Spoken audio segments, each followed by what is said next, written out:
मूर्तिजापूर येथे राष्ट्रीय महामार्गावरील हिंदू स्मशानभूमीनजीक शुक्रवारी रात्री 3 दरोडेखोरांनी मूर्तिजापूर येथील नायरा पेट्रोल पंपाच्या संचालकास रस्त्यात कार अडवून त्यांच्यावर धारदार शस्त्राने वार करून दरोडेखोरांनी 3 लाखांची रोकड लंपास केली।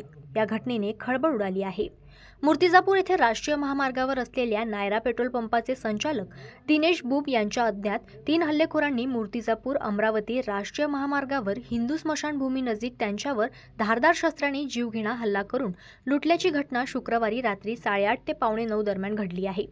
या हल्ल्यात दिनेश बुब हे गंभीर जखमी झाले आहे।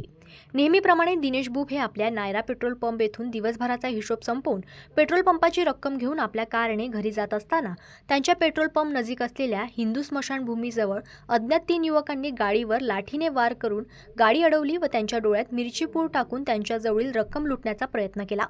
यावर दिनेश बुब यांनी अडवणूक केली असता हल्लेखोरांनी त्यांच्यावर धारदार शस्त्राने जीवघेणा हल्ला करून त्यांच्याजवळील 3 लाखांची रोकड पळविली।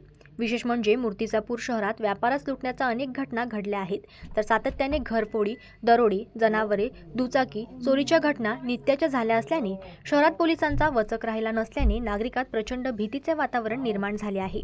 घटनेची माहिती मिळताच अकोल्याचे अप्पर पोलीस अधीक्षक अभय डोंगरे, मूर्तिजापूरचे उपविभागीय पोलीस अधिकारी मनोहर दाभाळे, शहर पोलीस स्टेशनचे निरीक्षक भाऊराव घुगे, अकोला येथील स्थानिक गुन्हे शाखेचे निरीक्षक शंकर शेळके, उपनिरीक्षक गोपाल जाधव यांनी आपल्या पथकासह घटनास्थळी पाहणी करून पुढील तपास सुरू केला आहे। जनमत लाईव्ह न्यूजसाठी अकोलामधून संजय उमक यांची रिपोर्ट।